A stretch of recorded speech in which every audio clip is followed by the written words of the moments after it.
To the board of Rebuilding Together Houston, let me thank you. To all of those who are investing and participating and collaborating with Rebuilding Together Houston, let me thank you as well. And I think the importance of this organization is exemplified by the council members who are here today. Council member Carla Cisneros, I was with her last night, District H. And of course you got the Vice Mayor Pro Tem, Jerry Davis. District B is here. And then the man from Kingwood, Clear Lake, representing District E, Dave Martin, council member, and then Martha Castek Tatum with District K, which I think really speaks to how important it is.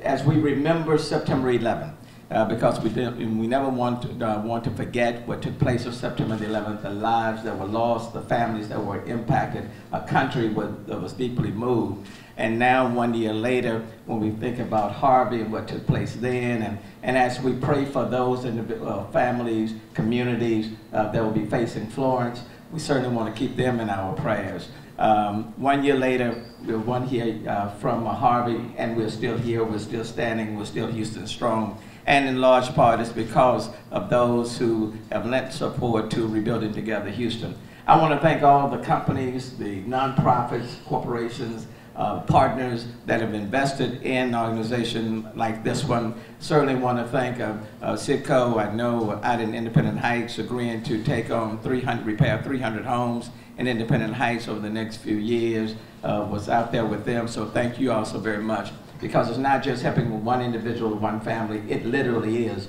rebuilding communities and neighborhoods, and if you do that, you rebuild the city of Houston.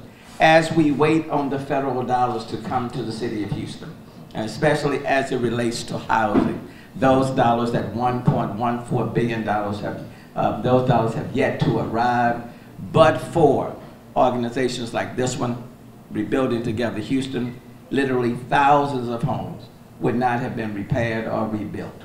And I am particularly sensitive to families, to our seniors, okay, to veterans, people with disabilities, people in low-income communities that were already on the margin prior to Harvey. Harvey just pushed them down even further. And to middle-income families who've exhausted all of their resources and they're needing help themselves. So very sensitive to all of them. So let me just give a very strong endorsement to Rebuilding Together Houston. Let me tell you, you've already done some incredible, incredible work. I love this city. I love this city more today than I did, well, I know you're not gonna believe it, some 60-something years ago. But I have seen the greatness of our city and the spirit, the heart, people willing to give and do it over and over and over again.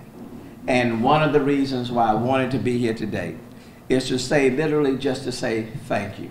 I know we have not fully recovered. We still have a lot of work to do. There are a lot of families that are still waiting on the federal assistance and to come forward.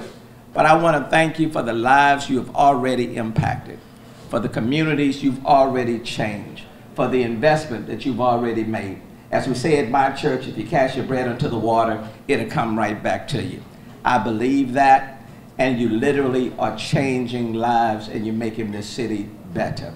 So thank you so very much for what you've done, what I know what you will continue to do. The greatness of our city is not measured by the tall buildings we build, but it is measured by the lives we change, the families we touch, and the communities we revitalize. And in this city, we are doing that every single day. As my mom would say if she was here today, she would say, son, I told you before, I said to you again, tomorrow will be better than today. And because of Rebuilding Together Houston, that is true, and I want to thank you for it. Thank you, Christine. Thank you, too.